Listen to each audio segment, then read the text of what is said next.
बिस्मिल्लाहिर्रहमानिर्रहीम। अस्सलाम वालेकुम नाज़रीन, मैं आपका मेज़बान डॉक्टर महबूब अली सुबज़ई एक नई प्रोग्राम के साथ।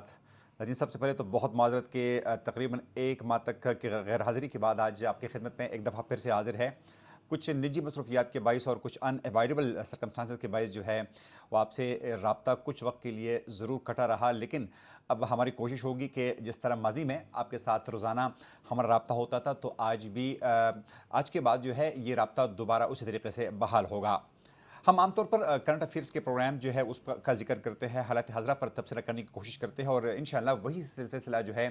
हमारा जारी रहेगा। आपसे एक दफ़ा फिर यही रिक्वेस्ट कि अगर आपने अभी तक इस चैनल को सब्सक्राइब नहीं किया है तो बराए मेहरबानी इस चैनल को सब्सक्राइब करें और हमें अपनी फीडबैक से ज़रूर आगाह कीजिएगा। नाज़रीन, खैबर पख्तूनख्वा के हवाले से कुछ ऐसी खबरें आ रही है कि जो कि यकीनन खैबर पख्तूनख्वा हमेशा से खबरों में रहा है, लेकिन वज़ीर आला खैबर पख्तूनख्वा अली अमीन गंडापुर के रुखसती के बाद और सुहेल अफरीदी के बतौर वज़ीर आला चार्ज लेने के बाद, हल्फ लेने के बाद जो है हालात बड़ी तेज़ी के साथ तब्दील हो रहे हैं। जिस तरह आप सबको भी पता है कि अली अमीन गंडापुर जिन पर ये इल्ज़ाम लगाया जाता था कि वो विकेट के दोनों जानिब खेलने के बड़े माहिर समझे जाते थे, लेकिन आखिर में जब पाकिस्तान तहरीक इंसाफ को और ख़ासतौर पर इमरान खान को इस बात का इदराक हुआ कि अली अमीन गंडापुर जो है उनके रिहाई के लिए बकौल उनके ज़्यादा मुखलिस नज़र नहीं आ रहे, तो उन्होंने फिर ये फैसला किया कि सुहेल अफरीदी एक ऐसा जवान आदमी जिनकी उम्र अभी सिर्फ 37 साल जो है वो है, और सुहेल अफरीदी जो है उन्होंने अपने स्कूल के ज़माने से पाकिस्तान तहरीक इंसाफ में शमूलियत इख्तियार की, और अगर हम उनके बारे में ये कहें कि वो पाकिस्तान तहरीक इंसाफ और इमरान खान की मोहब्बत में ही पले बड़े हैं तो शायद ये गलत नहीं होगा। सुहेल अफरीदी जो है ये एक नौजवान आदमी है, और जो कि माजी में कई वज़ीर आला जो है इस सूबे के गुजरे हैं, तो उनमें से जागीरदार, सरमायादार, बड़े बड़े ज़मींदार लोग गुजरे हैं, लेकिन शायद सूबे की तारीख़ का ये पहला वज़ीर आला होगा जो कि नौजवान भी है, सबसे कम उम्र वज़ीर आला भी है, और साथ में उनके ऐसे असासे नहीं है, उनके ऐसे जायदादें नहीं है कि जिनकी वजह से इंसान को कंप्रोमाइज़ भी करना पड़े। इसलिए बुनियादी तौर पर जब उनके कागजात जमा की जा रहे थे, बल्कि उनकी नॉमिनेशन के वक्त जो है उन पर कई इतराज़ात उठाए गए थे, और ये ख्याल भी रखा जाता था, बल्कि कई लोगों ने चैलेंजेस दिए थे कि सुहेल अफरीदी को किसी भी सूरत वज़ीर आला नहीं बनने दिया जाएगा, लेकिन बिलाखिर वो वज़ीर आला भी बने और उन्होंने उस कुर्सी पर बैठ गए। और फिर जब गवर्नर खैबर पख्तूनख्वा ने उनसे हल्फ लेने से इनकार किया, तो chief justice Peshawar high court ने रूलिंग दी। उन्होंने हुक्म दिया कि गवर्नर खैबर पख्तूनख्वा जो है वो उनसे हर हालत में हल्फ ले, अगर वो इनकार करते हैं तो फिर दूसरी सूरत में स्पीकर सूबाई असम्बली जो है उनको हिदायत जारी की गई कि फिर आप जो है सुहेल अफरीदी से हल्फ लेने के पाबंद होंगे। नज़रीन, लेकिन सबसे अहम बात यह है कि सुहेल अफरीदी के लिए चैलेंजेस जो है, बड़े बड़े चैलेंजेस जो है वो कौन कौन से होंगे। ज़ाहिर बात है कि सबसे पहला, जिस तरह हमने पहले भी कहा कि वो इमरान खान की मोहब्बत में पले बड़े हैं, तो उनके लिए जो सबसे बड़ा चैलेंज है वो ये है कि इमरान खान की रिहाई। जी हाँ नाज़रीन, इससे पहले भी पाकिस्तान तहरीक इंसाफ और ख़ास तौर पर पाकिस्तान तहरीक इंसाफ खैबर पख्तूनख्वा के चैप्टर ने कई जलसों का इनेकाद किया, जिनमें से पेशावर, मर्दान, स्वात, इस्लामाबाद, सवाबी और मुख्तलिफ इलाक़ों में जलसों का इनेकाद ज़रूर किया, लेकिन वो जलसे जो है ये कारामद साबित नहीं हो सके। सुहेल अफरीदी जो है उन्होंने इस बात का तहिया कर रखा है कि डेवलपमेंटल काम जो है वो बाद में होंगे, तरक्याती काम बाद में होंगे, सबसे पहले उनका जो मिशन होगा वो ये होगा कि इमरान खान की रिहाई हर हालत में मुमकिन बनाई जा सके, वो चाहे फिर अदालत के ज़रिए हो, चाहे वो स्ट्रीट पावर के ज़रिए हो, जलसे जुलूसों के ज़रिए हो, या जिस भी तरीके से हो। तो उनके लिए सबसे बड़ा चैलेंज ये है, और यकीनन पाकिस्तान तहरीक इंसाफ के जो कारकुनान हैं यकीनन वो भी उनसे यही तवक्को रखते हैं कि अगर वो इमरान खान की रिहाई के लिए कोई अमली इक़दाम उठाते हैं तो यकीनन उनकी पॉपुलरिटी जो है उसमें मज़ीद इजाफा भी होगा। इसके अलावा नाज़रीन, जो दूसरा बड़ा चैलेंज उनके लिए है वो ये है कि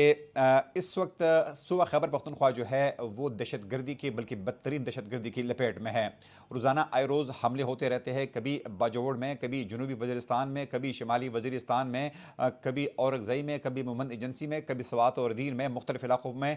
हमले हो रहे हैं। जबकि जब से अफ़गानिस्तान के साथ हालात ख़राब हो गए हैं तो अब तो बॉर्डर पर भी काफ़ी सूरत हाल संगीन हो गई है।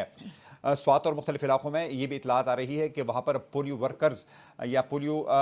वर्कर्स की जो सिक्योरिटी पर मामूर एहलकार है उन पर हमले किए जा रहे हैं, जिनमें अब तक 2 एहलकार जो है उनकी जबाक होने की तस्दीक भी हो चुकी है। तो यकीनन यहाँ पर इस सूबे में जो लॉ एंड ऑर्डर सूरत हाल है ये उनके लिए सबसे बड़ा चैलेंज इस हवाले से भी होगा कि जब वज़ीर आला खैबर पख्तूनख्वा ने हल्फ उठाया तो उन्होंने सबसे पहले जो काम किया था वो ये था कि उन्होंने इस्टेब्लिशमेंट के आला यानी सिविल ब्यूरोक्रेसी के आला शख्सियत आबिद मजीद को जो है उनको बुलाया, साथ में IG खैबर पख्तूनख्वा को उन्होंने अपने दफ्तर बुलाया और उनसे ब्रीफिंग जो है वो ली थी। साहब नाज़रीन, जो तीसरा बड़ा चैलेंज उनके लिए है वो ये है कि पाकिस्तान तहरीक इंसाफ में इस वक्त जो मुख्तलिफ ग्रुपबंदी चल रही है, तो उनको कैसे इस ग्रुपबंदी से इस पार्टी को निकाला जाए, किस तरह पार्टी को मुतहद रखा जाए, क्योंकि सुहेल अफरीदी, इसमें कोई शक नहीं है कि नौजवान है, इमरान खान की मोहब्बत में गिरफ्तार है, लेकिन इस पार्टी में इस वक्त खैबर पख्तूनख्वा में और फिर खैबर पख्तूनख्वा के अलावा पंजाब में जो ग्रुपबंदी हो रही है, उस ग्रुपबंदी को किस तरह टैकल करना है, किस तरह इस मसले को हल करना है, यकीनन उनके लिए एक बहुत बड़ा चैलेंज साबित हो सकता है। साहब नज़रीन, वफाक के साथ वर्किंग रिलेशनशिप,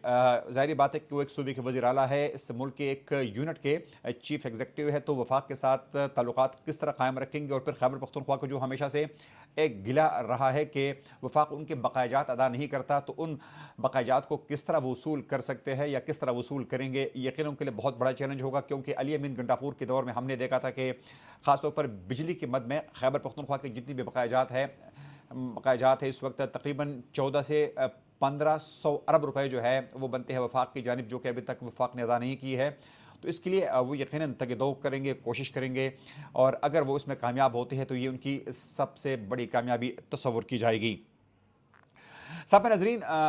चूँकि खैबर पख्तूनख्वा मुख्तलिफ कुदरती आफात का शिकार सुबह भी रहा है, कभी यहाँ पर दहशत गर्दी है, तो कभी सैलाब है, तो कभी ज़लज़ले। हाल ही में सैलाब ने भी इस सूबे के मुख्तलिफ इलाकों को बुरी तरह मुतासिर किया था, तो उसको टैकल करना भी सुहेल अफरीदी के लिए बहुत बड़ा चैलेंज होगा। ज़ाहिर बात है कि सुहेल अफरीदी का फ़िलहाल हनीमून पीरियड चल रहा है, लेकिन तकरीबन 3 माह के बाद लोग जो है उनके साथ हिसाब किताब लगाना शुरू करेंगे, उनकी कंपैरिजन करेंगे कि माजी के जो वज़ीर आला थे अली अमीन गंडापुर, उनकी परफॉर्मेंस क्या थी और अब सुहेल अफरीदी की परफॉर्मेंस जो है वो क्या होगी। साहब नाज़रीन, आज की दूसरी बड़ी खबर आपके साथ शेयर करना चाहते हैं, और वो जिस तरह आप सब ने देखा था कि गुज़िश्ता दिनों एक मजहबी जमात ने लाहौर से लेकर इस्लामाबाद तक मार्च का ऐलान किया था, और फिर हुकूमत ने उनके खिलाफ क्रैक डाउन किया। बड़ी तादाद में इस क्रैक डाउन में कुछ लोग जो थे वो जान से चले गए, कुछ लोग जो थे वो ज़ख्मी हो गए थे। लेकिन उसके बाद अब पंजाब हुकूमत ने वफाकी हुकूमत को एक रिकमेंडेशन भेजी है, एक सिफारिश भेजी है कि फ़ौरी तौर पर इस मजहबी पार्टी पर हर किस्म की पाबंदी लगाई जाए, उनके बैंक अकाउंट जो है उनको मुंजमद किया जाए, जबकि साथ में इनके जितनी भी सोशल मीडिया अकाउंट्स हैं उनको भी बंद किया जाए। तो लगता यूँ है कि इस वक्त वफाक जो है वो काफ़ी सीरियस नज़र आती है, और शायद जिस तरह माजी में हुआ था कि इन लोगों के साथ मुज़ाकरात होते थे, मामला जो है वो वक्ती तौर पर रफ़ा दफ़ा होता था, लेकिन अब लगता यूँ है कि इस दफ़ा इन्होंने ये फ़ैसला किया है कि हर हालत में मजहबी जमात पर पाबंदी लगानी है, क्योंकि ये मुस्तकिल उनके लिए एक प्रॉब्लम बन चुकी है। बार बार सड़कें शाराएँ बंद होती है, ट्रांसपोर्ट की मुश्किलात होती है, लोगों को एयरपोर्ट जाना जो है मुश्किल होता है। मुल्क के जब शहर बंद होती है तो पेट्रोल, खुराक, आटा, गंदम और तमाम चीज़ों की ट्रांसपोर्ट बंद होती है, जिसकी वजह से लोगों को शदीद मुश्किलात का सामना रहता है। इसलिए हुकूमत ने यह फैसला किया है कि हर हालत में इनको टफ टाइम दिया जाए और उन पर मुकम्मल पाबंदी लगा दी जाए। अगले प्रोग्राम तक अपने मेज़बान डॉक्टर महबूब अली सुबज़ई को इजाज़त दीजिए।